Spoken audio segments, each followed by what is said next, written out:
Nagaan waaqayyoo bakka jirtan hundumaatti isiniif haa ta'u jecha ani barasaadha. Har'a immoo appilikeeshinii biraadha kan inni qindeessee tolchee isiniif agarsiisuuf adeemu jechuudha. Appilikeeshiniin kun kanaan dura bifa garaa garaatiin argitanitu ta'uu danda'a. Garuu yeroo baay'ee namoonni barreessumaaf dubbisuu danda'an qofaadha appilikeeshinii kan fayyadamu. Kan kanaa alaatii namoonni baay'een garuu tajaajila argachuu hin dandeenye jechuudha. Appilikeeshinii irraa moobaayilii isaaniitti fe'aniyyuu. Sababa sanarraan kan ka'e anis immoo namoonni akkam godhanii akka isaan itti fayyadamuu danda'an appilikeeshinii galata gooftaa kan jedhu guutummaa isaa yeroo murtaa'e natti fudhateera. Sagalee waraabaa maal jechaa deemuuni. Haa ta'uyyuu malee garuu galanni waaqayyoof haa ta'u amma xumureera. Xumuree san jiru kana isinittan agarsiisaa jechuudha akkamittiin akka fayyadamtan. Sababa saniif bilbila keenya irraatii gaafa bannu aayikaniin isaa kana fakkaate kan maawuziin irra naanna'aa jiru kanadha jechuudha. San booda kana bannaa jechuudha gaafa jalqaba bannu waan akka kanaadha kan inni nuuf fidu. Iskiriin isaa kun erga dhufeetii booda gara kallattii maatiin kadhannaawwan jiranidha. Erga isaa galata gooftaadha. Asiitii kadhannaa yeroo hundaa kan guyyaa wixataa, kibxataa, roobii, kamisa, jimaata, sanbata duraa fi akkasumas sanbata guddaa yookiin dilbataadha. Guutummaa guutuutti kan torban tokko kan of keessaa qabudha jechuudha. Yoon tokko tokko isaa banii isinitti agarsiise asiitii appilikeeshinii isin kanaan dura fayyadamtanii beektaniirraa wanti baay'ee adda isa godhu yoo bilbila keessan cuftanis yoo duubatti deebitan illee sagaleen pilee ta'uu danda'a jechuudha. Sagalee otoo duubatti hin citiin sagalee dhaggeeffachuu dandeessu jechuudha.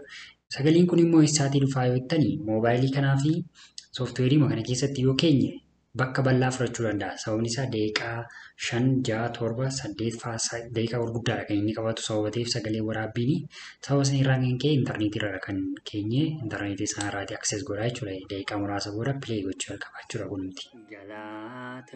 Amma akka kanaatti gaafa pilee gochuu jalqabee jirutti yoo kana moobaayilii keessan dudduubatti deebitan illee akka kanaa gootanii guutummaan isaa pilee ta'a jechuudha. Laphee bal'aa kan taate yaa gooftaa sin kabajaa. Argitartan maal Yeroo ani si yakkuu na obsitee na eegdettoo. next yoo jettani hin darbu. Sababni isaa maaliif kadhannaan tokko tokko masaadhaaf dhuunfaatti galee jira sababa ta'eef jechuudha. Sababa saniif yoo kallattii iddoo kana dabil kilii gootan bakka faarfannichaatti deebitu yoommoo cufuu barbaaddanii kallattiin lafa inni kadhachaa jiru kanallee arguu dandeessu jechuudha. Hundumti isaayyuu guutummaa guutuutti hundumti isaa kun sagaleen galee firaa jechuudha. Amma yoo as bane immoo hin dhageessu jedhee mayyaada. Yeroo fiddu qabdoo raajotaanis yeroo sokkaate qabdoo booda garuu mul'achuu ilma kee Yesuus Kiristoos nu daawwatte kan hin turree gara jireenyaatti kan nu uume. Achii gaafa pilee goonuuni isa duraa sana cufuudha kan nurraatii eegamu erga isa duraa sana cufneetii hin banna san booda gaafa bannu kallattiin lood godheetu nuuf fidaa jechuudha intarneetii irraatii.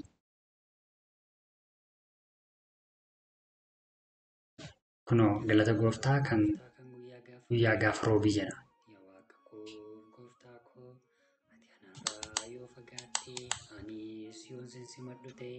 Kun kan guyyaa gaafa roobiidha jechuudha. Kan guyyaa gaafa roobii kun bifa kanaa fakkaata jechuudha. San booda kan biraatti illee yoo darbinee ilaallee kadhannaan kan biraan fakkeenyaaf sanbata duraa isa jedhu kanas yoo banne akkuma kana intarneetii irraa lood godha. Erga intarneetii irraa lood godheetii booda galata gooftaa kan guyyaa sanbata duraa jedha.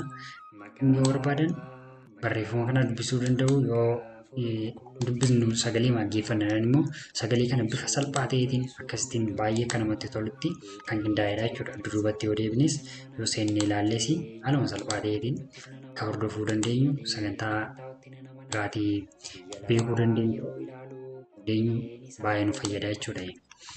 Inni kan biraan appilikeeshiniin kun iddoo jala kanatti kan argitan meenuudha. Meenuun kun abaawwatii qabaa eenyu appii kana akka deevilooppii godhe kan ibsudha. Namoonni dubbisuu barbaadan lakkoofsa bilbila kiyyaas ta'e feesbuukii weebsaayiitiinis yoo ta'e imeeliin dubbisuu hin dandeessu isin jala sumarraatiin. Inni kan biraan moor app kan jedhu immoo appilikeeshinii kanaan dura hojjedheedha. Appilikeeshinii kanaan dura hojjedhe guutummaa isaanii Google Play irra jiru. Isaan kana guutummaa galtanii daawunlood godhachuus ta'e itti fayyadamuu dandeessu. Baay'ee isin tajaajiluu danda'u sababa ta'eef. Yoo immoo reetti gochuu barbaadanii appilikeeshiniin kun dhuguma waan gaariidha. Irraa bu'aa arganii irra fayyadamaa ta'an irraa yoo jettan immoo reetti seeruma kana tuttanii naanii kallattiin gara Google Play'ttidha. Kunoo gara kanaattidha kan inni isin fudhatu. Erga inni gara kanaatti isin fudhateeti isin immoo ilaaltanii moobaayilii irratti akkaawuntii loogiin goota innaan istaarii 5 kan dhufu istaarii 5 kennuu hin dandeessu jechuudha. Bifa kanaatiin kana fakkaataa jechuudha. Google Play irrallee linkii isaa viidiyoo kana jala nasinii ka'a daawunlood akka godhachuu dandeessaniif nasinii mijeessaa jechuudha. Yoo yeroo biraaf apdeetii faachee gochuu barbaadan immoo kana yoo tuttan guyyaa biraaf chee gochuu hin dandeessu jechuudha.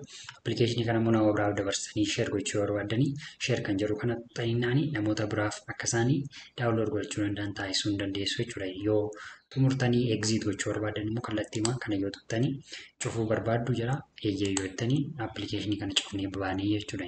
Kun guutummaa guutuutti akkaataa kamiinii galata gooftaa kan jedhu sagalee wajjin kan qindaa'e kana fayyadamuu akka dandeessan isinitti agarsiisu fedhaniidha. Waaqayyoon bakka jirtanitti ayyaana isaa jaalala isaa isiniif haa baay'isu. Hunduma keenya bakka jirutti eegumsa isaa nuuf haa baay'isu. Nagaa waaqayyootiin turaan isiniin jedhani.